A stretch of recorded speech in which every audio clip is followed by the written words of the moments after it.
ఆ హేతువు చేశాను.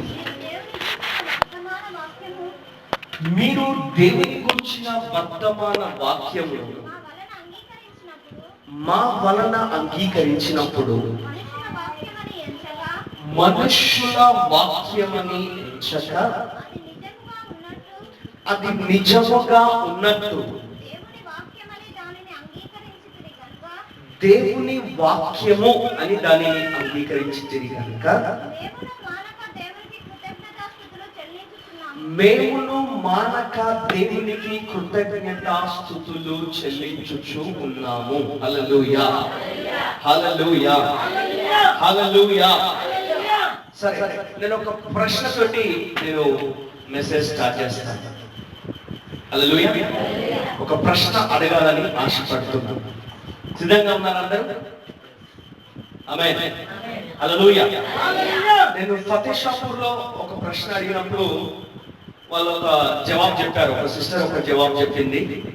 ఆమె చెప్పిన జవాబు మీదనే మెసేజ్ కంటిన్యూ అయింది.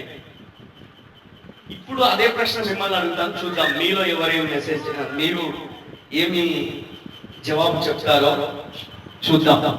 ఆమేన్. హల్లెలూయా. చెప్తారు ఒకసారి హల్లెలూయా, హల్లెలూయా. సరే, నా ప్రశ్న ఏంటంటే దేవుడు మన నుండి ఏమి కోరుచున్నాడు? దేవుడు మన నుండి ఏమి కోరుచు? సరే, నాకు వచ్చేసేసి జవాబు వచ్చేసేసి అప్పటి నుంచి లోపల అది ఏదో చెప్దామనుకున్నా దేవుడు ప్రేరేపించాడు. దేవుడు కోరుకుంటుంది ఏంటో నా లోపల ప్రతిశబ్దంలో మైక్ పట్టుకోగానే ఒక విషయం దేవుని ఆత్మ నాకు జ్ఞాపకం చేశాడు. అయితే సరే, వీళ్ళ ప్రశ్న అడిగిన తర్వాత నాకు వచ్చిన జవాబు చెప్తానులే అని వాళ్ళని అడిగిన. అందులోనే కంటిన్యూ అయిపోయింది మెసేజ్. ఆ వచ్చింది పోయింది, అడిగిపోయింది. అది జ్ఞాపకం వస్తలేదు. ఎంత ప్రయత్నం చేసినా, ఎంత ఆలోచించినా కూడా వచ్చిన జవాబు మళ్ళీ దొరకలేదు, రాలే. ఇక అది పోయింది అనుకున్నా, ఇక దొరకదు అనుకున్నా. కానీ ఇప్పుడు మళ్ళీ దొరికింది. ఇక్కడికి రాగానే ఇక్కడ మైక్ పట్టుకోవడం మళ్ళీ దొరికింది. ఇప్పుడు పోనీ హల్లెలూయా, హల్లెలూయా. అక్కడ మైక్ పట్టుకుంటే పోయింది, ఇక్కడ మైక్ పట్టుకుంటే దొరికింది మళ్ళీ. ఆమేన్. హల్లెలూయా. సారీ, అక్కడ మైక్ పట్టుకుంటే పోలేదు, అక్కడ మైక్ పట్టుకునే వచ్చింది. కానీ మళ్ళీ ఆ ప్రశ్న అడిగిన తర్వాత సరే, వాళ్ళు చెప్పిన దాన్ని బట్టి, వాళ్ళు చెప్పినవన్నీ విన్న తర్వాత నేను కూడా చెప్తా అనుకొని కంటిన్యూ చేసిన. వాళ్ళు చెప్పిన మెసేజ్ ఆ జవాబులోనే కంటిన్యూ చేసిన మెసేజ్. కానీ ఇప్పుడు మళ్ళీ దొరికింది నాకు మెసేజ్. హల్లెలూయా, హల్లెలూయా. సరే, ఇప్పుడు మీరు చెప్పండి, దేవుడు మన నుండి ఏమి కోరుచున్నాడు?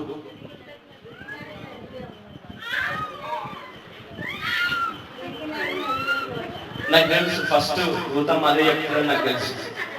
విరిగి నలిగిన హృదయం కోరుచున్నాను.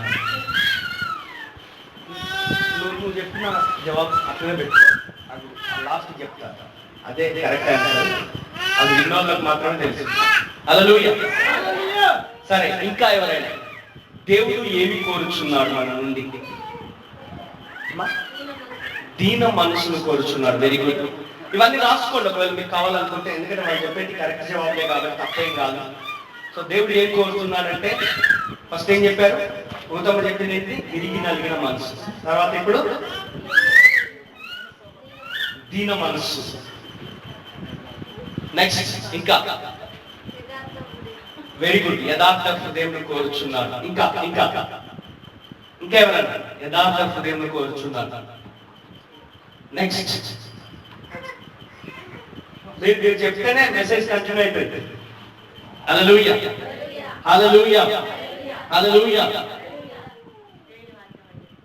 అమ్మా, దేవుడి వాక్యం కోరుచున్నాడు. Very good. ఓకే, ఇంకా ఏం కోరుతున్నాడు దేవుడు మన నుండి? వెరీ గుడ్ అమ్మా. అదే మెసేజ్ అక్కడ చెప్పిన, విశ్వాసం గురించి చెప్పిన. అక్కడ ఒక సిస్టర్ అడగగానే ఆ జవాబు చెప్పింది. దేవుడు మన నుండి ఏం కోరుతున్నాడంటే విశ్వాసం కోరుచున్నాడు అని చెప్పింది. అదే కంటిన్యూ చేసింది. కానీ పవర్ఫుల్ మెసేజ్ వచ్చింది అక్కడ. హల్లెలూయా, చాలా శక్తివంతమైన మెసేజ్ వచ్చింది. కానీ నేను అది కంటిన్యూ చేయను. ఇక్కడ మళ్ళీ కొత్త మెసేజ్ చెప్తాను. ఆమేన్. విశ్వాసం కోరుచున్నాడు. ఎందుకంటే విశ్వాసం లేకుండా దేవునికి ఇష్టడుగా ఉండుట అసాధ్యం. మరి ఏం విశ్వాసం కోరుతున్నాడు దేవుడు?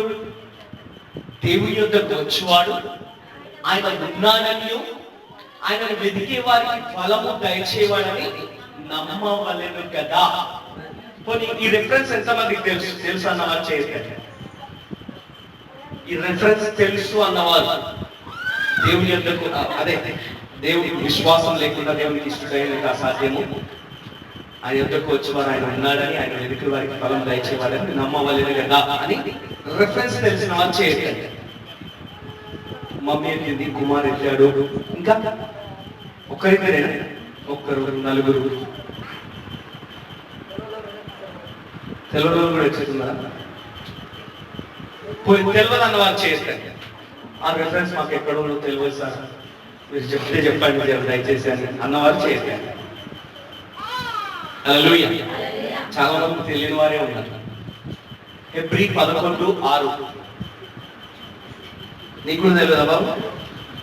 ఎందుకు తెలియదు? నిన్నే ఆలోచన వాళ్ళు రాజు, నీకు కూడా తెలియదు. ఇది ఎంత భయంకరమైన విషయం ఇది. హల్లెలూయా, హల్లెలూయా. ఈ రెఫరెన్స్ తెలియకపోతే మన క్రైస్తవ మూలాలు ఎక్కడున్నట్టు. విశ్వాసం లేకుండా దేవునికి ఇష్టడుగా ఉండటం అసాధ్యం. ఇప్పుడు పుష్ప సిస్టర్ చెప్పింది, జవాబు చెప్పింది. ఆమెకు రెఫరెన్స్ తెలియదు కాబట్టి, ఆమె బైబిల్ చదవలేదు కాబట్టి ఆమె లోపల ఉన్నదంతా చెప్పేసి విశ్వాసం అని. మరి దానికి రెఫరెన్స్ చెప్పగలిగిన వాళ్ళు చెప్పాలి కదా. మరి రెఫరెన్స్ తెలియదంటే ఎట్లా? 11:6 చెప్పండి అందరూ. 11:6 ఏ 11:6? 11 గంటల 6 నిమిషాలు అనుకున్నారా? హెబ్రీ 11:6 చెప్పండి అందరూ చెప్పండి. Hebrew 11:6 Hebrew 11:6. పోయిన వారం చెప్పిన విషయం గుర్తుందా? హల్లెలూయా చెప్పకపోతే ఇద్దరు మోసపోతారు, జాగ్రత్త. హల్లెలూయా, హల్లెలూయా, హల్లెలూయా. రైట్.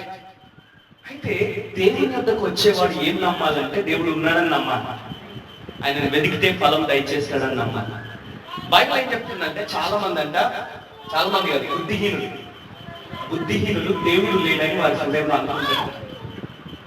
ఎవరు అనుకుంటారంట? ఎప్పుడన్నా నీకు ఆలోచన వచ్చిందనుకో, దేవుడు ఉన్నాడా అసలు నిజంగా?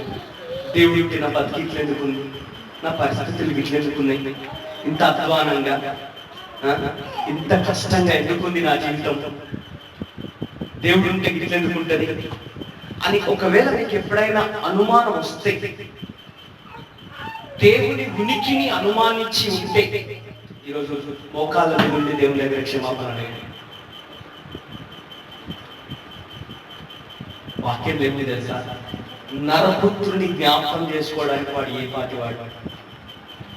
మనం నరపుత్రుడు, మనుషుని జ్ఞాపకం చేసుకున్నటకు వాడు ఎంతటి వాడు, ఏ పాటి వాడు అయినా, ఏ పాటి వ్యక్తులం కాదు మనం, ఎందుకు పనికిరాని వాడు అయినా దేవుడు మనల్ని జ్ఞాపకం చేసుకుంటున్నాడు, మనల్ని ప్రేమిస్తున్నాడు.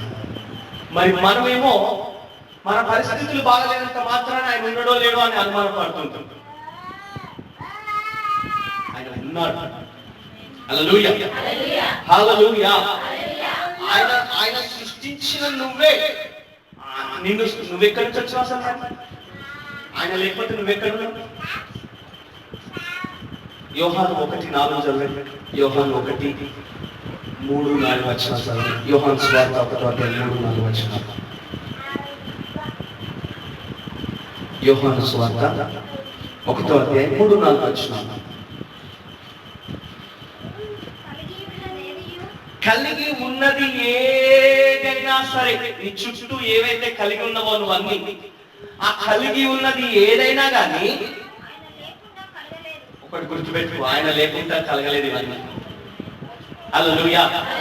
నీ చుట్టూ నువ్వేవైతే కలిగి ఉన్నావో, నువ్వేవైతే అనుభవిస్తున్నావో, నువ్వేవైతే చూస్తున్నావో, నువ్వేవైతే కలిగి ఉన్నావో, ఆ కలిగి ఉన్నవి ఏవి కూడా ఆయన లేకుండా కలగలేదంటే. ఆమేన్. నువ్వు అన్ని కలిగి ఉన్నవే నీ చుట్టూ, నువ్వు అన్ని కలిగి ఉండి ఆయన ఉన్నాడో లేడో అని నువ్వు అనడానికి నువ్వెవరు? వాక్యం అంతా స్పష్టంగా చెప్తున్నది, కలిగి ఉన్నదేది ఆయన లేకుండా కలగలేదంట. ఆమె మరి ఇన్నున్నాయి, నువ్వు అన్ని కలిగి ఉన్నవే, అవన్నీ ఉన్నాయంటే ఆయన లేకుండా కలిగినాయా? ఆయన వల్లనే కలిగింది. చదవండి. కలిగి ఉన్నవేవియో ఆయన వల్ల, కలిగి ఉన్నదేవియో ఆయన లేకుండా కలగలేదు. కొంచెం ముందుకు చదవండి, ఇంకా కొంచెం పైకి. అది ఫస్ట్ పాయింట్. చెప్పండి, సమస్తమును అందరు చెప్పాలి. సమస్తమును, లక్ష్మి ఇటు చూడాలి, వాక్యం సమస్తమును. నీ కొడుకు ఎక్కడ కొడు ఆడుకుంటాడు. ఆమె చెప్పండి, సమస్తమును ఆయన మూలముగా కలిగేను. ఆయన లేకుండా కలిగి ఉన్నదేది ఆయన లేకుండా కలగలేదు. ఇప్పుడు చెప్పండి, ఇంకేమన్నా రుజువు కావాలి ఆయన ఉన్నాడని? ఆయన ఉంటే నాకు చూపి అని అంటారు కొంతమంది. ఒక ఆయన ఉన్నాడంటే ఇట్లనే, దేవుడు ఉన్నాడని నేను నమ్మలేదు, ఉంటే నాకు చూపి ఏది చూసి నమ్ముతా అన్నాడు. ఆ బీన్ అన్నాడంట, గాలి ఉన్నదని నేను కూడా నమ్మలేను అన్నాడు. గాలి ఎందుకు లేదు, ఉన్నదన్న. మరి ఉంటే నాకు చూపి అన్నాడు. గాలి ఎట్లా చూపిస్తారయ్యా? గాలి ఉన్నదని తెలుస్తుంది కానీ చూపిస్తారా? ఎట్లా తెలుస్తుంది అంటే, నువ్వు దాన్ని అనుభవిస్తావు కదా. ఆ ఫ్యాన్ వేసి ఫ్యాన్ కింద నిలబడతా గాలి దాక్తా ఉంటుంది, దాన్ని అనుభవిస్తావు కదా. మరి గాలి ఉన్నది, మరి గాలి ఉంటే మరి చూపియండి. చూపియడానికి అనిపించదు, కానీ కనిపించనంత మాత్రాన గాలి లేదా? ఉన్నదండి. దానికి ఒక రూపం లేదు గాలికి, కానీ దాన్ని అనుభవించడానికి అనుభూతి ఉన్నది. హల్లెలూయా. దేవుడు ఉంటే నాకు చూపి అని వాదించేటోళ్ళు ఉంటారు చాలా మంది. దేవుడిని నువ్వు చూడకపోవచ్చు, కానీ ఆయన నువ్వు అనుభవించవచ్చు. హల్లెలూయా, హల్లెలూయా, హల్లెలూయా. బుద్ధిహీనులు అయితేనే అనుకుంటారంట దేవుడు లేనని, వారి హృదయంలో అనుకుంటారంట బుద్ధిహీనులు. ఎందుకు వీళ్ళకి ఇంత బుద్ధిహీనత కలిగిందో అక్కడ చెప్తాడు చూడండి యోహానులో. సమస్తమును ఆయన మూలంగా కలిగెను, కలిగి ఉన్నదేది ఆయన లేకుండా కలగలేదు. ఆయనలో ఏముండెను? జీవం ఉండెను. ఎట్లా మాట్లాడాలంటే మీరు రోజు తెలిస్తే ఆ జీవం ఇక్కడ రిలీజ్ కావాలి.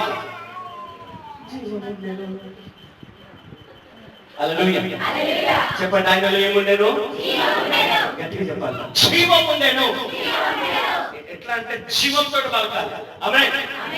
మీకు మైక్ ఉంది కాబట్టి గట్టిగా పలకాలి. మరి నీకు కూడా ఇష్టపడి మైక్. హల్లెలూయా. చెప్పండి, జీవం ఉండెను.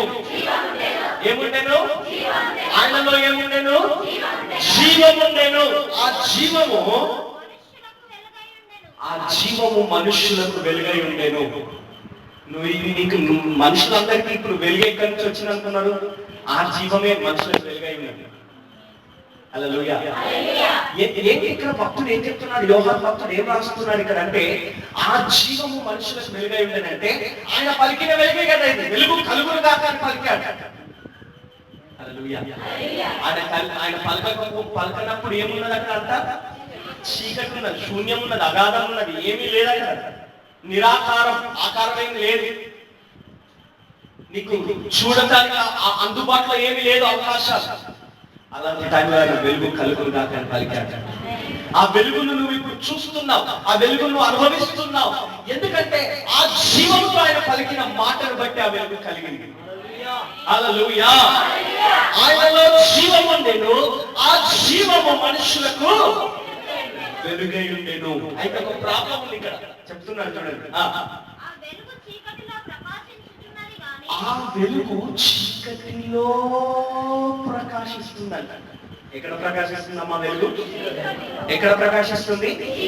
వెలుగు వెలుగులో ప్రకాశించలేదు, వెలుగు చీకటిలోనే ప్రకాశిస్తుంది. కానీ ప్రాబ్లం ఏంటంటే చీకటి గ్రహింపు లేదు. చీకటికి ఏం లేదు? వెలుగు లేదని కాదు, ఇక్కడ వెలుగు ఉంది, వెలుగు ప్రకాశిస్తుంది చీకట్లో, కానీ చీకటిని గ్రహింపు లేదు. కాబట్టి ఆ వెలుగును గ్రహిస్తలేదు. నీ చుట్టూ దేవుని అనుభవాలు, దేవుని కార్యాలు నువ్వు ఎన్నో చూస్తున్నావు, కానీ నీ లోపల గ్రహింపు లేకపోతే ఆ దేవుని కార్యాలను నువ్వు గ్రహించలేవు. రోజు అనుభవిస్తూనే ఉంటావు ఆయన కృప. పొద్దున్న లేచి మొదలుకొని రాత్రి పడుకునేదాకా ఆయన కృప లేకపోతే నువ్వు ఎలా కదులుతున్నావు? నీ ఉనికి ఎక్కడిది? నీకున్న జీవం ఎక్కడిది? నీకున్నటువంటి ఆ కదలిక ఎక్కడి నుండి వచ్చిందంటే ఆయన నుండే వచ్చింది నీకు. కానీ నువ్వేం చేస్తున్నావంటే ఆయన లేదన్నట్టుగా నువ్వు ఆయన ఉనికినే డౌట్ పడుతున్నావు. ఆయన ఉనికిని ప్రశ్నించడానికి నువ్వే పాటవాడు. ఆయన ఉనికిని ప్రశ్నించే హక్కు కానీ అధికారం కానీ నీకు లేదు, నాకు లేదు.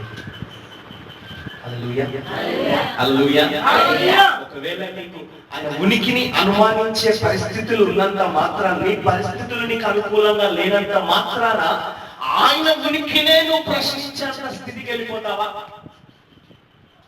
ఇక్కడ అంటున్నాడు ఆయన లేకుండా ఏది కలగలేదంట, సమస్తం ఆయన మూలంగానే కలిగినట్ట. ఇంకా ఏం రుజువు కావాలి నీకు? ఆయన ఉన్నాడంటే ఇంకేమన్నా రుజువులు కావాలా? ఇంకా రుజువు కావాలంటే ఏంటో తెలుసా? నువ్వు బతుకున్నావు, అదే ఆయన రుజువు.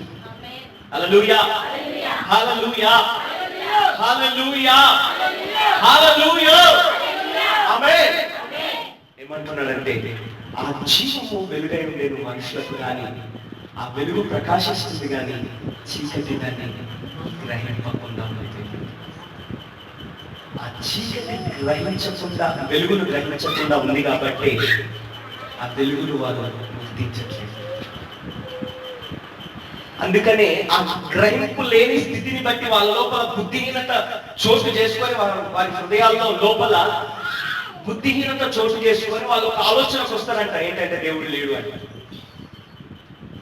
గ్రహింపు లేదు, బుద్ధిహీనత చోటు చేసుకుంది, దేవుడు లేడు అనే ఆలోచనలోనికి వాళ్ళు ప్రవేశిస్తూ ఉన్నారు. నువ్వు గ్రహిస్తే దేవుని శక్తిని, దేవుని కృపను, దేవుని కార్యాన్ని నువ్వు గ్రహిస్తే దేవుని ఉనికిని నువ్వు ప్రశ్నించే స్థితికి నువ్వు దిగజారు. నీకు గ్రహింపు లేకపోతే ఆ గ్రహింపు లేని స్థితిని బట్టి నీ హృదయంలో బుద్ధిహీనత చోటు చేసుకుంటుంది. ఆ బుద్ధిహీనత నిన్ను ఎక్కడికి తీసుకెళ్తుందంటే దేవుడు లేడు అనే స్థితికి తీసుకెళ్తుంది, ఆ ఆలోచనలోకి తీసుకెళ్తుంది. నువ్వు గ్రహించుదువుగా, ఆ వెలుగును గ్రహించుదువుగా, ఆ జీవంను నువ్వు గుర్తించుదువుగా. ఆయన ఉన్నాడు అన్నదానికి రుజువు ఏంటంటే ఆయన లేకుండా ఏది కలగలేదు, సమస్తం ఆయన మూలంగా కలిగింది. ఆమేన్, హల్లెలూయా, హల్లెలూయా, హల్లెలూయా.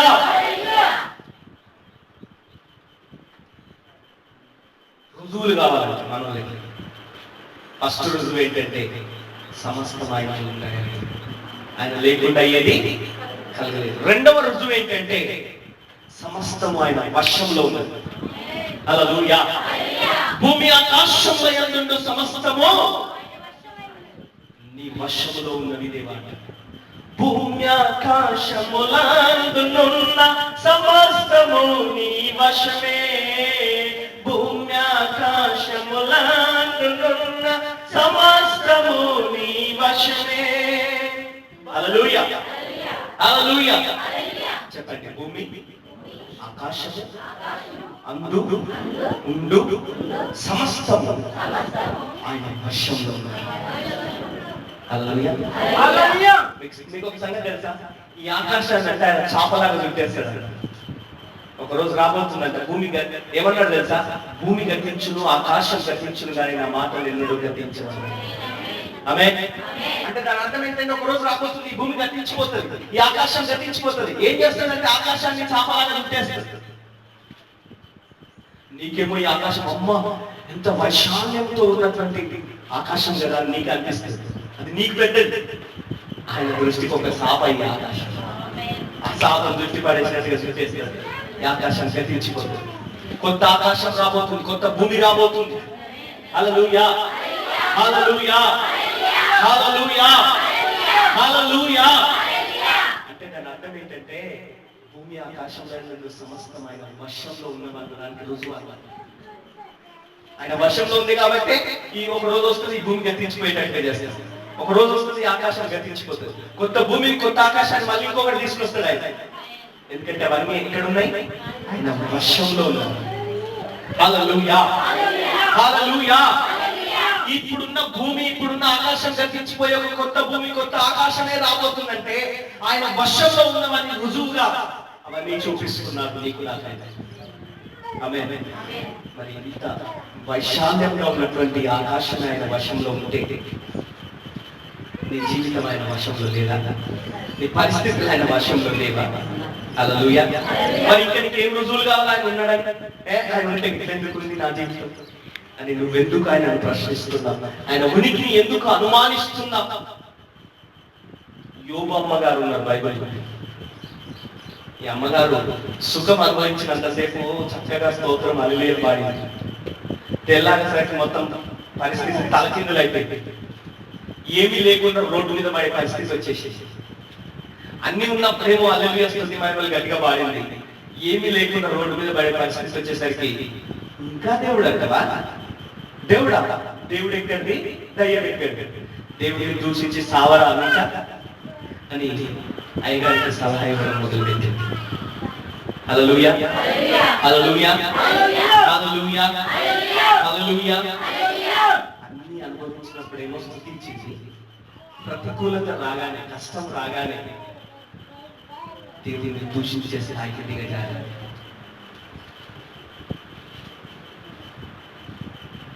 దేవుని ఉనికిని అనుమానించకూడదు, దేవుని ఉనికిని ప్రశ్నించకూడదు, దేవుని దూషించకూడదు. ఈ 3 పాయింట్లు రాసి పెట్టుకోండి.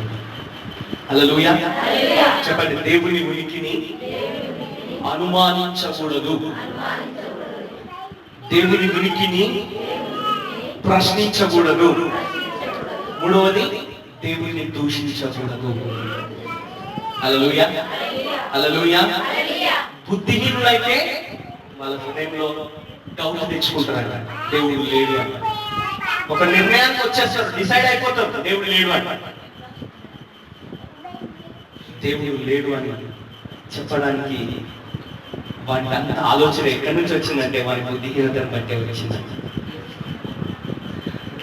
ఏంటి బుద్ధిహీనత అంటే? దేవుని గొప్పతనాన్ని గుర్తించలేని బుద్ధిహీనత. ఆ వెలుగు చీకటిలో సంచరిస్తుంది కానీ, ప్రకాశిస్తుంది కానీ ఆ చీకటి దాన్ని గ్రహింపకుండేను. హల్లెలూయా, హల్లెలూయా, హల్లెలూయా, హల్లెలూయా, హల్లెలూయా, హల్లెలూయా, హల్లెలూయా. రెండవ రోజు ఏం చెప్పిన దేవుడు ఉన్నాడనడానికి ఫస్ట్ రుజువు ఏంటి? దేవుడు ఉన్నాడు అన్నదానికి ఫస్ట్ రుజువు ఏంటి? నేను మీకు ఇప్పటిదాకా చెప్పిన రుజువు ఏంటి? మర్చిపోయింది. సమస్తము ఆయన మూలంగానే కలిగింది, ఆయన లేకుండా ఏది కలగలేదు. ఇక దానికి మించిన రుజువు ఏం లేదు. ఆయన ఉన్నాడని రుజువు ఏంటి? చూపినాకేమన్నా రుజువు అంటే నువ్వు చూస్తున్న సమస్తం ఆయన మూలంగానే కలిగింది, ఆయన లేకుండా ఏది కలగలేదు. ఇక దానికి మించిన రుజువు ఏం కావాలి?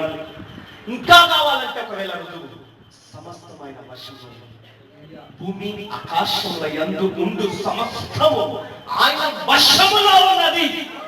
హల్లెలూయా, హల్లెలూయా చెప్పండి. భూమి ఆకాశముల యందు సమస్తము ఆయన వశంలో ఉన్నది. దానికి రుజువు ఏంటి అంటే ఒక రోజు రాబోతుంది, ఈ పాత భూమి పాత ఆకాశం గతించిపోతాయి. కొత్త భూమి కొత్త ఆకాశం రాబోతుందంట. మీరు ప్రకటన గ్రంథం వెతుక్కోండి, ఆ రెఫరెన్స్ మీరు తీసుకోండి, మీరే వెతుక్కొని మీరే రాసుకోండి. ఇప్పుడు కాదు, ఇంటికి వెళ్ళిన తర్వాత కొత్త భూమి కొత్త ఆకాశం రెఫరెన్స్ ఎక్కడని వెతుక్కోండి ప్రకటన గ్రంథంలో. ఆమేన్, హల్లెలూయా. దాన్ని బట్టి మనకు రుజువు అయ్యేది ఏంటంటే ఆయన వర్షంలో ఉన్న సమస్య. ఆమేన్. ఆయన వర్షంలో లేకుండా ఏది లేదు. మనం అందరం నేర్చుకున్నాం, ధ్యానించుకున్నాం ఈ మధ్య కాలంలో. కాలములను సమయములను దేవుడు తన తండ్రి తన స్వాధీనమందు ఉంచుకొని ఉన్నాడు. ఏంటి ఆయన వశంలో ఉంచుకొని ఉన్నాడు? ఆయన స్వాధీనంలో ఏమి ఉంచుకున్నాడు? కాలములను సమయములను తండ్రి తన స్వాధీనమందు ఉంచుకొని ఉన్నాడంట. ఆమేన్. చెప్తారా? తండ్రి తన స్వాధీనమందు ఉంచుకొని ఉన్నాడు. ఏంటి? కాలములను, సమయాలు. ఆమేన్. అసలు ఈ కాలాల సమయాలు ఎందుకు వచ్చినాయి, ఎట్లొచ్చినాయి? దేవుడు తన కోసం పెట్టుకున్నాయి కాదు ఈ కాలాలు సమయాలు, మనిషి కోసం పెట్టి. ఎందుకంటే మనిషికి ఒకవేళ ఈ కాలము సమయం పెట్టకపోతే మనకు ఒక క్రమం ఉండేది కాదు. ఎప్పుడు వాళ్ళు ఉండేటోడో ఎప్పుడు లేచేటోడో తెలియదు. ఇప్పుడు వారాలు లేవనుకో, అంటే ఆదివారం ఉంటేనే చర్చికి రారు మన వాళ్ళు. ఇక ఆదివారమే లేదనుకో, వాడు ఎప్పుడు దేవుని దగ్గరకు వస్తాడో తెలియదు, ఎప్పుడు ఎక్కడ ఉంటాడో తెలియదు. హల్లెలూయా. ఇప్పుడు ఆదివారం అనగానే ఒక క్రమం ఉంది కాబట్టి ఆదివారాన్ని అనుసరించి మనం దేవుని మందిరానికి వస్తున్నాం, దేవుని ఆరాధిస్తున్నాం. ఈ వారాలు, సమయాలు, కాలాలు లేవనుకో, ఎప్పుడు ఎక్కడ ఉంటాడో ఎప్పుడు ఏం చెప్తాడో మనకి ఒక క్రమం ఉండదు, ఒక పద్ధతి ఉండదు. అంటే మనిషికి ఒక క్రమం నేర్పించడానికి, మనిషికి ఒక పద్ధతి నేర్పించడానికి, మనిషిని క్రమంలో నడిపించడానికి దేవుడి కాలంలోనూ సమయంలోనూ పెట్టాడు. పొద్దున 8 గంటలకు లేవాలి, సాయంత్రం రాత్రి 8 గంటలకు పడుకోవాలి. కొందరు పొద్దున 8, 9 అయినా కూడా లేవరు. ఇంకా నా ఇష్టం, ఎప్పుడన్నా లేస్తాను. నేనంటే చెప్పాను, అమ్మ లేపినాక అమ్మ మీద కోపం, మేము అట్లనే చేసుకోవచ్చు చిన్నప్పుడు. మీకైతే నిద్ర, మాకు నిద్ర వస్తుంది, పడుకుంటామని 7, 8 దాకా మండేటోళ్ళు కొన్నిసార్లు. కానీ తర్వాత రాను రాను కొన్ని విషయాలు అర్థమై నేర్చుకున్న తర్వాత ఒక క్రమము, ఒక విధి విధానం ఏర్పాటు చేసుకొని ఆ క్రమంలో అలవర్చుకోవడానికి, మనిషి జీవితానికి అలవాటు చేసుకోవడానికి దేవుడి కాలాల సమయాలను పెట్టాడు. హల్లెలూయా. దేవుడు ఏం చేశాడు తెలుసా? అసలు కాలాల సమయాలు ఆయన కోసం పెట్టుకోలేదు, మన కోసం పెట్టాడు. కానీ మనకు క్రమం నేర్పించడానికి ఏం చేసింది తెలుసా? 6 దినములు ఆయన పని చేశాడంట. 7వ రోజు విశ్రాంతి తీసుకున్నాడు. మీరు నన్ను అనుసరించాడు రా బాబు, నేను మీకు మాదిరి చెప్పాను, మీకు మాదిరి పెట్టాను ముందు. మీరు కూడా 6 రోజులు పని చేయండి, 7వ రోజు విశ్రాంతి తీసుకోండి, నన్ను ఆరాధించండి అన్నాడు. హల్లెలూయా. హల్లెలూయా. హల్లెలూయా. హల్లెలూయా. సో కాలాలు, సమయాలు తండ్రి స్వాధీనంలో ఉన్నాయి. అయితే ఎందుకోసం ఈ కాలాల సమయాలు అంటే నీకోసం, నా కోసం, మన క్రమం కోసం. వారం గడిచిపోతే 30 గడిచిపోతే రేపు తెల్లారితే మళ్ళీ 8వ మాసం వస్తుంది, ఆగస్టు మాసం. అలాగే మాసాలు గడిచిపోయిన తర్వాత సంవత్సరం మారుతుంది, సంవత్సరం నుండి నెలలు మారుతాయి, నెలల నుండి వారాలు మారుతాయి, వారాల నుండి దినాలు మారుతాయి, దినాల నుండి సమయం నుండి నిమిషాల నుండి క్షణాలు. ఇలాగా ఇవన్నీ కూడా మానవునికి ఒక క్రమాన్ని బోధించడానికి, క్రమాన్ని మనిషిని ఒక క్రమ పద్ధతిలో నడిపించడానికి దేవుడు ఈ కాలంలో, సమయంలో నియమించి ఉన్నాడు. హల్లెలూయా. హల్లెలూయా. హల్లెలూయా. నియమించింది ఆయనే, స్వాధీనం ఉంచుకుంది కూడా ఆయనే. ఆమేన్. హల్లెలూయా. హల్లెలూయా. హల్లెలూయా. హల్లెలూయా. సరే, ఇక్కడితోటి ఒక మెసేజ్ లో మొదటి భాగం అయిపోయింది. నువ్వు చెప్పినావు కాబట్టి ఇంతసేపు అయింది మెసేజ్. విశ్వాసం అనేది రాకపోతే ఈ మెసేజ్ చెప్పేటోని కాదు. హల్లెలూయా. సత్యశాస్త్రంలో దాదాపు ఇప్పుడు చెప్పిన దాంట్లో సగం చెప్పినట్టు. హల్లెలూయా. సరే, ఇప్పుడు చెప్పండి, మళ్ళీ చెప్పండి. దేవుడు మనిషి నుండి కోరుకునేది ఏంటి?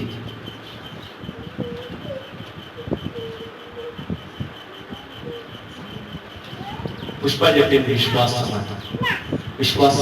విశ్వాసం లేకపోతే దేవుడికి మనం ఇష్టలుగా ఉండలేదు.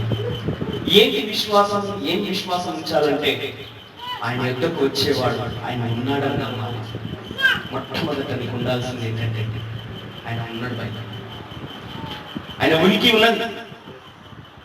ఆయన లేకపోతే ఏమి లేదు, సమస్తం ఆయన మూలంగానే కలిగింది. అన్ని ఆయన వశంలోనే ఉన్నాయి.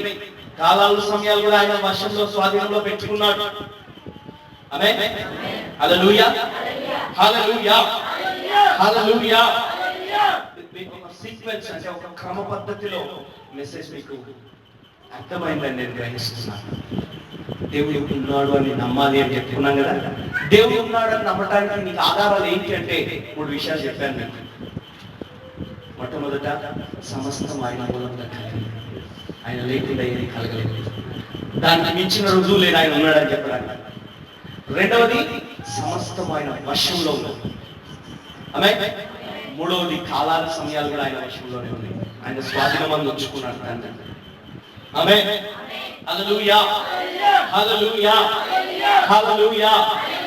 సరే, దాంతో ఒక మెసేజ్ అయిపోయింది. ఒక విశ్వాసం అనే అంశం అయిపోయింది. దేవుడు కోరుకునేది ఏంటి మన నుండి అంటే విశ్వాసం కోరుకుంటున్నాడు. ఇప్పుడు ఇంకా చెప్పండి, ఇంకేమన్నా నీ నుండి నా నుండి దేవుడు ఏమి కోరుకుంటున్నాడు? నాకు ఒక్క రైట్ జవాబు ఒక్కరు చెప్పారు, నేను వాళ్ళని ఆగమన్నాను. మీరు ఆగండి, మీరు చెప్పకండి, ఇప్పుడే చూద్దాం ఇంకెవరైనా చెప్తారేమో చూద్దామని వాళ్ళని ఆపాను. మీరు ఎవరు చెప్పకపోతే వాళ్ళకి అనుమతిస్తారు. చెప్పండి, మీరు ఎవరైనా ఇంకేమైనా చెప్పండి. దేవుడు ఏం కోరుకుంటున్నాడు? రాజు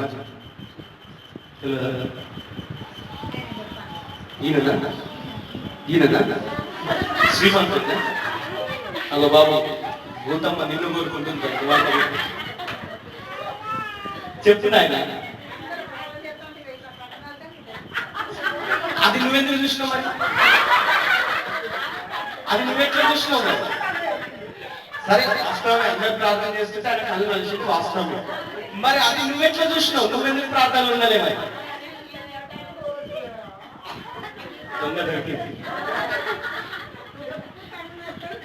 అంటే ఎవరు ఏం చేస్తున్నారో చూసుకుంటే కూర్చుంటావా? మా ప్రార్థనలు ఉండవా? నీ పని ఏంటిది? మా ప్రార్థన ఉన్నప్పుడు ఎవరేం చేస్తున్నావు చూడకు. నీకు అవసరం లేదు. ఎవరి మీద కంప్లైంట్ చేయొద్దు. మనం ఇక్కడ మనం ఎవరేం చేస్తున్నాం, ఎట్లా ఏంటి అని చూడడానికి రాలేదు. మన ఆరాధన మనం దేవుని ఆరాధించడానికి. అది నేను చెప్పినప్పుడు కూర్చో. మరి రేపు పొద్దున నువ్వు నిలబడితే నేను కూడా కూర్చుంటాను. మరి హల్లెలూయా. వృతమ్మ, ఎవరి గురించి నువ్వు పట్టించుకో, నీ గురించి నువ్వు ఆలోచించుకో. వదిలేసేయి. నేను ఉన్నా కదా. పోయి నువ్వన్నా ఇక్కడికి వచ్చి నిలబడి మైక్ పట్టుకో. హల్లెలూయా, హల్లెలూయా, హల్లెలూయా. చెప్పండి, దేవుడు ఏం కోరుకుంటున్నాడు? మానవుని దగ్గర నుండి ఏం కోరుకుంటున్నాడు దేవుడు? యథార్థ హృదయం కోరుకుంటున్నాడు. ఓకే, ఇంకా మార్మల్స్, వెరీ గుడ్. మార్మల్స్ కోరుకుంటున్నాడు. రాసుకోండి, ఇవన్నీ పాయింట్స్ రాసుకోండి, ఇవన్నీ ఇంపార్టెంట్. యథార్థ హృదయం కోరుకుంటున్నాడు, మార్మల్స్ కోరుకుంటున్నాడు. ఇంకేం కోరుకుంటున్నాడు అన్న? దీన మనసు అని చెప్పింది రమక్క, రాసుకున్నారా? దీన మనసు, విరిగి నలిగిన మనసు అని చెప్పింది రూతమ్మ, రాసుకున్నారా? మరి హల్లెలూయా. గబెట్రెన్ కన్వై చెప్తూ దేవుడు ఏం కోరుకుంటుంటు? తగ్గిపన్నా దీని మనసు అన్న ఒకటే కదా. అంటే పక్కకు రాదు, అక్కంది కాబట్టి అక్క ఎప్పుడైనా నేను చెప్తాను. ఇంకా దేవుడు ఏమి కోరుకుంటున్నాడు? వాక్యం కోరుకుంటున్నాడు. Okay, very good. ఇంకా దేవుని కృప.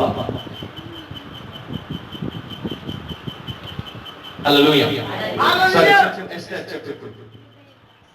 ఇదే కాదు, మీ ఉత్తరంలో ఒకటి చెప్పిన ఆమె చెప్పింది ఆమె నచ్చలేదు. ఎందుకంటే చాలా టైం అయిపోయింది కదా. ఏం కోరుకుంటున్నారు దేవుడు? సరే, మనం ఫస్ట్ స్టార్టింగ్ లో చదువుతున్న వాక్యం మళ్ళీ ఒకసారి చదవండి. చదివిన తర్వాత మళ్ళీ అడుగుతాం.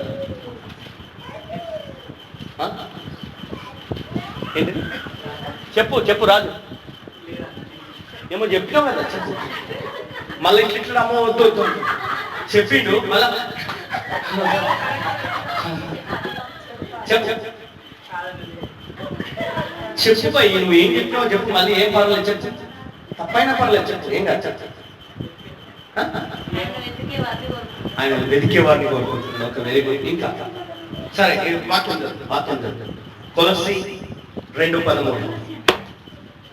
ఆ హేతువు చేతను మీరు దేవుని గురించిన వర్తమాన వాక్యం వలన అంగీకరించినప్పుడు మనుషుల వాక్యం అని ఎంచక అది నిజంగా ఉన్నట్టు దేవుని వాక్యం అని దాన్ని అంగీకరించింది కనుక మేము మానక దేవునికి కృతజ్ఞతాస్తుతులు చెల్లించుచున్నాము. ఆ వాక్యమే విశ్వాసులైన మీరు కార్యసిద్ధి కలగ చేయుచున్నది. ఇప్పుడు చెప్తారు ఎవరు? దేవుడు మన నుండి ఏం కోరుకుంటున్నాడు అంతే. చెప్పిందా? నాకు సారీ. హల్లెలూయా. ఎస్తేర్ కూడా చెప్పింది అక్కడ. అయితే ఇద్దరు చెప్పినట్టున్నారు, నాకు ఒక్కరు చెప్పినట్టుగా వినబడ్డది. అక్కడే చెప్పిందా? నాకు వినపడలేదు. సారీ. ఓకే ఓకే సరే, ఎవరైనా పర్వాలేదు. మొత్తానికంటే రైట్ ఆన్సర్ చెప్పారు. మీకు వందనాలు. ఆమేన్. చెప్పండి, దేవుడు ఏం కోరుకుంటున్నాడు? చెప్పండి, ఏం కోరుకుంటున్నాడు? కృతజ్ఞత. కృతజ్ఞత చెప్పండి అందరూ. కృతజ్ఞత. ఏం కోరుకుంటున్నాడమ్మా? కొందరికి కృతజ్ఞతే ఉండదు. కృతజ్ఞతనే ఉండదు అసలు. చేసిన మేలు మర్చిపోతారు. కనీసం థ్యాంక్స్ అని కూడా చెప్పరు. థ్యాంక్స్ అంటే ట్యాంకా అన్నట్టుగా ఆలోచిస్తారు. అవసరం వచ్చినప్పుడు మాత్రం పాస్టర్ కావాలి. అవసరం తీరిపోయినాక పాస్టర్ తోటి మాకు అక్కడ లేదన్నట్టుగా వ్యవహరిస్తాం. అవసరం ఉన్నప్పుడు దేవుడు కావాలి, అవసరం తీరిపోయిన తర్వాత దేవుడు అక్కడ లేదన్నట్టుగానే వ్యవహరిస్తాం. దేవుడు పాస్టర్. సంఘం యొక్క అవసరత ఉన్నప్పుడు సంఘాన్ని కోరుకుంటాం. అక్కడ తీరిన తర్వాత సంఘం వద్దు ఏమొద్దు అన్నట్టుగా ప్రవర్తిస్తాం. నేను చెప్పింది ఏంటంటే, దేవుడు కోరుకునేది మన నుండి కృతజ్ఞత కోరుకుంటున్నాడు. చెప్పండి, ఏం కోరుకుంటున్నాడు? కృతజ్ఞత. కృతజ్ఞత. హల్లెలూయా. హల్లెలూయా. హల్లెలూయా. హల్లెలూయా. ఏం కోరుకుంటున్నాడు దేవుడు నీ నుండి, నా నుండి? కృతజ్ఞత లేదనుకో, నువ్వు ఎంత చేసినా వేస్ట్. నీకెంత భక్తి అన్న ఉండవచ్చు, నువ్వెంత ప్రార్థన చేయవచ్చు, నువ్వెంత నిష్టగానైనా ఉండొచ్చు, కానీ నీ జీవితంలో కనుక దేవుని ఎడల కృతజ్ఞత లేకపోతే అంత వేస్ట్. హల్లెలూయా. బైబిల్ గ్రంథంలో లూకా సువార్తలో 10 మంది కుష్ఠరోగులు ఉన్నారు. ఎంతమంది? 10 మంది కుష్ఠరోగులు ఉన్నారు. ఈ 10 మంది మాకు స్వస్థత కావాలని యాజకుడి దగ్గరికి వచ్చి స్వస్థత కలిగిన తర్వాత కృతజ్ఞత చెల్లించడానికి ఒక్కడే తిరిగి వచ్చాడు. 9 మంది అంటే హల్లెలూయా. హల్లెలూయా. ఇప్పుడు మన దగ్గర మన సంఘాలలో ఉన్నవారు కూడా అనేకులు వాళ్ళ అవసరత తీరే వరకే దేవుడు. వాళ్ళ అవసరత తీరిన తర్వాత దేవుని ఎడల కృతజ్ఞత ఉండదు వారికి, పాస్టర్ ఎడల కృతజ్ఞత ఉండదు, సంఘం ఎడల కృతజ్ఞత ఉండదు. అది దేవునికి చాలా దుఃఖం కలిగజేసే అంశం. ఎంత ప్రతికూల పరిస్థితులలో ఉన్నా సరే దేవుని ఎడల కృతజ్ఞత కలిగి ఉండాలి. దేవుడు చేసిన మేలను ఎప్పుడు మర్చిపోవద్దు. ఆమేన్. నా ప్రాణమా యెహోవాను సన్నుతించు, నా అంతరంగములో ఉన్న సమస్తమా ఆయన పరిశుద్ధ నామాన్ని సన్నుతించు. నా ప్రాణమా యెహోవాను సన్నుతించు. ఆయన చేసిన ఉపకారములలో దేనిని మరవకుము. అంటే ఒక్కొక్క దాన్ని ఏం చేసి నువ్వు దేవునికి కృతజ్ఞత చెల్లించాలి, కృతజ్ఞతగా జీవించాలి. కృతజ్ఞత చెల్లించడం అంటే థ్యాంక్ యూ జీసస్ అనేదో 10 సార్లు చెప్పేసి వెళ్ళిపోవడం కాదండి. అది కాదు కృతజ్ఞత అంటే. చాలా మంది కృతజ్ఞత అంటే థ్యాంక్ యూ అని చెప్పేసి వెళ్ళిపోతే థ్యాంక్ యూ అనుకుంటారు. అది కాదు కృతజ్ఞత అంటే. మీరేమో పెరుగులతో థ్యాంక్ యూ చెప్తే సరిపోతుందా? నీ లోపల కృతజ్ఞత భావం ఉండాలి, నీ లోపల కృతజ్ఞత తత్వం ఉండాలి, వైఖరి ఉండాలి. హల్లెలూయా.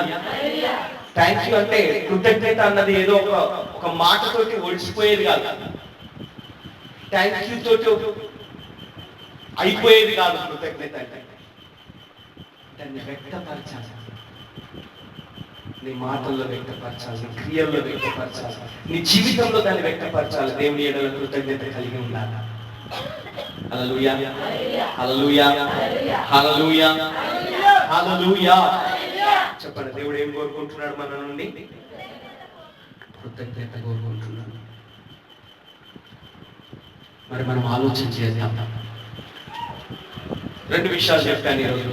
ఒకటేమో దేవుడు కోరుకునేది, నేను చెప్పలేదు, పుష్ప చెప్పింది విశ్వాసం. సో దాని మీద నేను మీకు సగం మెసేజ్ ఇచ్చాను. విశ్వాసం దేవుడికి ఇష్టం, దేవుడు కోరుకునేది విశ్వాసం. ఏం విశ్వాసం అంటే దేవుడు ఉన్నాడని నమ్మాలి. ఎంత ప్రతికూలతలు ఉన్నా సరే, మళ్ళీ చెప్తున్నాను, ఒకవేళ మీకు ఎప్పుడైనా ఆ తలంపు కూడా వచ్చినట్లయితే మీరు మోకాళ్ళ మీద ఉండి దేవుని క్షమాపణ అడగండి. దేవా, నువ్వు లేవు అని నీ ఉనికినే నేను ప్రశ్నించిన సందర్భాలు ఉన్నాయి, నన్ను క్షమించమని దేవుని వేడుకోవాలి. హల్లెలూయా. నీ పరిస్థితి అనుకూలంగా లేనంత మాత్రాన ఆయన లేడా? ఇప్పుడు ఫ్యాన్ ఉంది, కరెంట్ ఉంది, అన్నీ ఉన్నాయి, కానీ పవర్ పోయింది. కరెంట్ పోయిందమ్మా. కరెంట్ పోతే ఇక ఫ్యాన్ తిట్టుకుంటా కూర్చుంటావా? ఈ ఫ్యాను దరిద్రం, నువ్వు ఎందుకు, నువ్వు ఉండి పని చేస్తలేవు, నువ్వు అసలు ఉండి ఏం లాభము, నీతో గాలి వస్తలేదు నాకు తిట్టుకుంటా కూర్చుంటావు ఫ్యాన్? అంతే కదా. నీకు వాతావరణం అనుకూలంగా లేనంత మాత్రాన, కరెంటు పోయినంత మాత్రాన, ఫ్యాను గాలి తిరగనంత మాత్రాన నువ్వు ఫ్యాన్ తిట్టుకుంటూ కూర్చుంటే, ఫ్యాన్ లేదు అని అనుకుంటే అది నీ భ్రమ, నీ మూర్ఖత్వం, అది నీ యొక్క బుద్ధిహీనత. ఓకే, కరెంట్ వస్తుంది, హాయిగా స్విచ్ చేసుకొని కుర్చీ మీద కూర్చొని ఆ గాలిని ఆస్వాదిస్తావు ఒకరోజు. హల్లెలూయా, హల్లెలూయా, హల్లెలూయా. అదే రీతిగా మన జీవితాల్లో దేవుని ఉనికిని మనం ప్రశ్నించడానికి మనకెవరికి అవ్వలేదు. నువ్వు ఉంటే నా బతికి ఇట్లెందుకుంది, నా పరిస్థితి ఇట్లెందుకుందని దేవుని మనం అనుమానించడానికి, ప్రశ్నించడానికి, ఎదిరించడానికి వీల్లేదు. ఆమేన్. హల్లెలూయా, హల్లెలూయా, హల్లెలూయా, హల్లెలూయా. నాకు సమయం లేదు కాబట్టి మీకు రెఫరెన్స్ చూపిస్తలేదు, కానీ కీర్తనల గ్రంథంలో లేదా యెషయా గ్రంథంలో కొన్ని మాటలు ఉంటాయి. మట్టి అంట కుమ్మరివాన్ని పట్టుకొని నువ్వు నన్ను ఎందుకు చేసినవరా అని అడగదంట. నోరు మూసుకొని కూర్చుంటాను. అది ఏ పాత్ర అయినా సరే, అది నల్ల పాత్ర అయినా, ఎర్ర పాత్ర అయినా, వంకర చేసిన పాత్ర అయినా, టింకర చేసిన పాత్ర అయినా, వంకర టింకర ఉన్నా అది అంతే మూలకు పడి ఉంటుందంట. నన్ను ఇట్లెందుకు చేసినావు అని ఎదురు ప్రశ్నించదంట మట్టి. కుమ్మరి వారిని ప్రశ్నించే హక్కు మట్టికి లేదు. ఆయన కుమ్మరి, మనం ఆయన చేతిలో మనం. హల్లెలూయా. ఇది ఇంకొక రోజు, దేవుడు ఉన్నాడని చెప్పడానికి ఇంకొక రోజు ఇది. హల్లెలూయా. నాలుగో రోజు ఇది. ఆయన కుమ్మరి, మనం ఆయన చేసే పరివారం. ఆయన చెప్పండి, ఆయన కుమ్మరి. ఆయన ఏమైనాడు? ఆయన ఏమైనాడు? కుమ్మరి. మరి నువ్వు ఆయన చేసే పని, ఆయన చేతిలో మట్టి. కొంతమంది ఈ వాక్యాన్ని తీసుకొని అపార్థం చేసుకుంటారు. ఆయన చేతిలో నేను కీలు బొమ్మలాగా చేసుకుని నన్ను ఆడిస్తున్నాడు, నా జీవితాన్ని ఆడుకుంటున్నాడు, నాతోటి ఎన్ని కష్టాలు పెడుతున్నాడు దేవుడు, కీలు బొమ్మ అయిపోయింది ఆయన చేతిలో. కాదు కాదు, రాంగ్ స్టేట్మెంట్ అంటే. దేవుడు తన చేతిలో నేను కీలు బొమ్మగా చేసుకొని నీతో ఆడుకునే దేవుడు కాదు. ఆయన పరిపాటు లేదా? నిన్ను ఆడిపించుకుంటా, నిన్ను ఏడిపించుకుంటా కూర్చుంటే ఆయన సంతోషమా? No, not at all. చెప్పండి, నో, నాట్ ఎట్ ఆల్. అంటే కాదు, ఏ మాత్రం కానే కాదు. హల్లెలూయా, హల్లెలూయా. మనం దేవుడి చేతిలో కీలు బొమ్మలం కాదు, ఎవరి చేతిలో కీలు బొమ్మలం కాదు. ఆమేన్. ఆయన చేతి పనివాడు అయి ఉన్నాం అంతే. చెప్పండి, నేను ఆయన చేతి పని అయి ఉన్నాను. ఆయన కుమ్మరివాడు, ఆయన చేతిలో నేను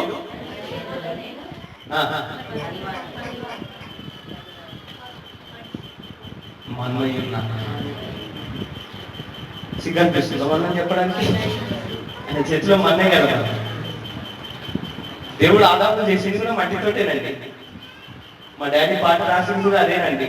నీళ్ళు కనిపించే నీ అందం మట్టేనయ్యా, నీళ్ళు కనిపించే నీ అందం మట్టేనమ్మా, హల్లెలూయా, హల్లెలూయా, హల్లెలూయా.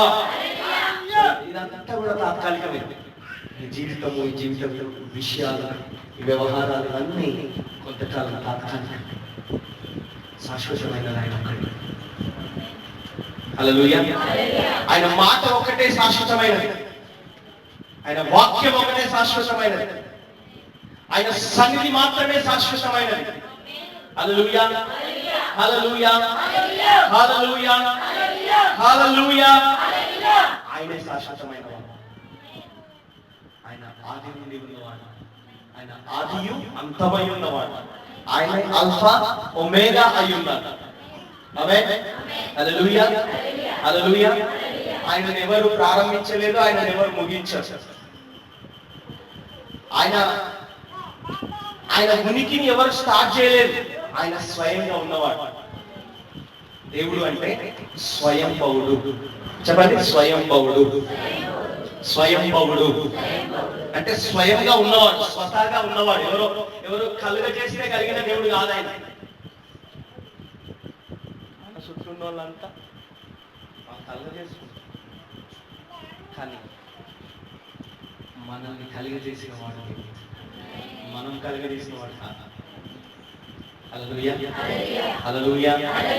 మనల్ని కలిగజేశాడు. మనం చదువుకున్నాం కదా, సమస్తం ఆయన మూలంగా కలిగి ఉన్నదేది ఆయన లేకుండా కలగలేదు. అందులో నేను కూడా ఉన్నా, నేను కూడా ఆయన లేకుంటే కలగలేదు. దావీదు భక్తుడు ఏమంటాడు 139వ కీర్తనలో, తల్లి గర్భంలో నన్ను రూపించిన వాడవు నీవే, నా తల్లి గర్భంలో నా అవయవాలను రూపుదిద్దిన వాడవు నీవే అంటాడు. నీకు ఒకవేళ మంచి కన్నులు పెట్టకపోతే, గుడ్డి కన్నులు పెట్టుంటే గుడిదానిగా పుట్టేటోడు, గుడ్డోడిగా పుట్టేటోడు. మంచి కన్ను పెట్టింది కాబట్టి ఈరోజు గుడ్డోడు కాదు, చక్కగా చూడగలుగుతున్నావు. ఎంతో మంది గుడ్డోళ్ళు ఉన్నారు. ఆ గుడ్డోళ్ళకు లేని ధన్యత నీకేంటంటే నువ్వు చూడగలుగుతున్నావు. నువ్వు మరి కృతజ్ఞత కలిగినావా దేవునికి? దేవా, నాకు గుడ్డితనం లేకుండా చూపునిచ్చావు, నీకు వందనాలయ్యా అని ఎప్పుడైనా చెప్తావా? చాలా మంది గుడ్డోళ్ళు గుర్తుకుంటూ నడుస్తూ ఉంటారు. నువ్వు చక్కగా నడవగలవు. నీకు మంచి కాళ్ళు ఇచ్చిన దేవుడు, మరి నువ్వు దేవునికి కృతజ్ఞత చెల్లిస్తున్నావా? ఎంతో మంది మంచం పట్టి ఉన్నారు, అనారోగ్యంతో లేవలేని స్థితిలో. నువ్వు చక్కగా ఆరోగ్యంగా నడవగలుగుతున్నావు, నువ్వు దేవుడికి కృతజ్ఞత చెల్లిస్తున్నావు. నాకు ఏం చేసినా దేవుడికి కృతజ్ఞత చెప్పాలి సార్ అంటే చాలా. ఏం చేయాలి? నువ్వు నిన్ను మంచిగా పెట్టి అది చాలా కృతజ్ఞత కలిగి ఉండటానికి. హల్లెలూయా. నీకు ఇచ్చిన ఈవులను బట్టి, నీకు చేసిన మేలను బట్టి, నీకు ఇచ్చిన ఆరోగ్యాన్ని బట్టి, నీకు ఇచ్చిన కుటుంబాన్ని బట్టి, నీకు ఇచ్చినటువంటి ఆహారాన్ని బట్టి, నీకు చేసిన మేలను బట్టి వారి కృతజ్ఞత చెల్లించాలి. హల్లెలూయా. దేవుడు కోరుకునేది ఏంటండి? కృతజ్ఞత చెల్లించడానికి నువ్వు కారణాలు వెతుక్కుంటూ కూర్చుంటే నీకేం కారణాలు దొరికాయి? వెతికితే దొరికేటి కారణాలు కాదని వాటిని తెలుసుకొని వచ్చేయాలి. నీకు స్వతహాగా నువ్వు గ్రహించాలి, నేను మంచి ఆరోగ్యం కలిగి ఉన్నాను, దాన్ని బట్టి దేవునికి కృతజ్ఞత. నేను మంచి చూపును కలిగి ఉన్నాను, దాన్ని బట్టి కృతజ్ఞత. నేను చక్కగా నడవగలుగుతున్నాను, దాన్ని బట్టి కృతజ్ఞత. హల్లెలూయా, హల్లెలూయా, హల్లెలూయా, హల్లెలూయా. రోడ్డు మీద అయితే లేవు కదా, మంచి ఇల్లు ఇచ్చింది కదా దేవుడు, నీకు ఇచ్చిందా లేదా? మరి ఆ ఇల్లును బట్టి ఎప్పుడైనా కృతజ్ఞత చెల్లించిన వాడు? మా ఇల్లు బాగలేదనే చదువుతావు, కానీ ఆ బాగలేని ఇల్లైనా అదైతే ఉంది కదా, అది కూడా లేకుండా రోడ్డు మీద పడేటం లేదా? ఇల్లును బట్టి కృతజ్ఞత చెల్లించాలి. మన దైవజనుడు డాక్టర్ సుశ్రుతి గారు అని ఒక మన దైవజనుడు ఉండేవాడు. అంటే ఉండేవాడంటే ఇప్పుడు లేడం కాదు, ఇప్పుడు కూడా ఉన్నాడు. హల్లెలూయా. సారీ, మన భాషను సరిగా జాగ్రత్తగా అర్థం చేసుకోవాలి. ఉండేవాడంటే ఇప్పుడు లేడేమో అనుకునేది, ఇప్పుడు కూడా ఉన్నాడు. కాకపోతే మనతో లేదు, ఆయన సొంతంగా పరిచర్యలో ఉన్నాడు, అంకుల్ దగ్గర లేదు. అయితే ఆయన ఒక మాట చెప్పేవాడు, నీవు కలిగి ఉన్న దాన్ని బట్టి కృతజ్ఞత చెల్లించాలి, లేని దాన్ని బట్టి సనగకూడదు. నాకు అది లేదు, ఇది లేదు, నాకు దేవుడు అది చేయలేదు, ఇది చేయలేదు, అట్లా చేయలేదు, ఇట్లా చేయలేదు అని లేని దాన్ని చూసుకుంటా సనుకుంటా కూర్చుంటాం. కానీ మరి ఉన్న వాటిని బట్టి అది ఇచ్చినందుకు దేవుని కృతజ్ఞత చెల్లిస్తున్నావా? మరి అని చెప్పేవాడు అంటే దేవుడికి ఇచ్చిన వాటిని గుర్తించి కృతజ్ఞత చెల్లిస్తే లేనివి కూడా వస్తాయండి. లేని వాటిని చూసుకుంటా కూర్చొని కృతజ్ఞత చెల్లించకుండా సనుకుంటా కూర్చున్న వాళ్ళకి ఉన్నాయి కూడా పోతాయండి. సారీ, నన్ను అపార్థం చేసుకోకండి. నేనేదో పలికేస్తున్నానని పోతే అని అనుకోకండి, పోవు. కానీ సనగకూడదు మనం. లేని దాని గురించి నాకు అది లేదు, ఇది లేదు, అది చేయలేదు దేవుడు, ఇది చేయలేదు, అట్లా చేయలేదు, ఇది చేయలేదు అని లేని దాని గురించి సనుక్కుంటూ కూర్చుంటే ఉన్నది కూడా పోతుందండి. ఉన్నదాన్ని బట్టి, ఇచ్చిన దాన్ని బట్టి, నువ్వు కలిగి ఉన్న దాన్ని బట్టి దేవుని స్థుతించడం మొదలుపెట్టి, కృతజ్ఞత చెల్లించడం మొదలుపెట్టి లేని కూడా వస్తుంది. హల్లెలూయా, హల్లెలూయా, హల్లెలూయా. మనం ఒకటే, దేవుడు కోరుకునేది ఒకటే, మనలో కృతజ్ఞత భావం కావాలని కోరుకుంటున్నాం. ఏం కలిగి ఉందాం గాక, ఏం కలిగి ఉందాం గాక, కృతజ్ఞత కలిగి ఉందాం గాక. కృతజ్ఞత కలిగి ఉండడానికి కారణాలు కావాలా? దేవుడు ఉండడానికి రుజువు చేయడానికి కారణాలు కావాలా? చెప్పిన 4 కారణాలు చెప్పింది. ఇప్పుడు కృతజ్ఞత చెల్లించడానికి కూడా నీకు కారణాలు చూపించింది. నువ్వు తల్లి గర్భంలో రూపించింది ఆయన, నిన్ను రూపించింది ఆయన. తల్లి గర్భంలో నీకు అవయవాలు కలుగజేసింది ఆయనే. హల్లెలూయా, హల్లెలూయా. గుడ్డోడుగా పుట్టలేదు, గుడ్డోడుగా పుట్టలేదు, అవిటివాడిగా పుట్టలేదు. చక్కగా మంచి ఆరోగ్యవంతుడిగా పుట్టావు. పౌష్టికమైనటువంటి స్థితి, ఆరోగ్యం కలిగి ఉన్నావు. అది చాలు నువ్వు కృతజ్ఞత కలిగి ఉండటానికి, కృతజ్ఞత చెప్పడానికి. హల్లెలూయా. నువ్వు కలిగి ఉన్న దాన్ని బట్టి దేవుని కృతజ్ఞత చెల్లించడం మొదలుపెట్టి లేని కూడా నీ వెంట వస్తుంది. ఆమేన్. ఆ కృప దేవుడి మనందరికీ దయచేయండి. ప్రార్థన చేసి మోకం చేయండి.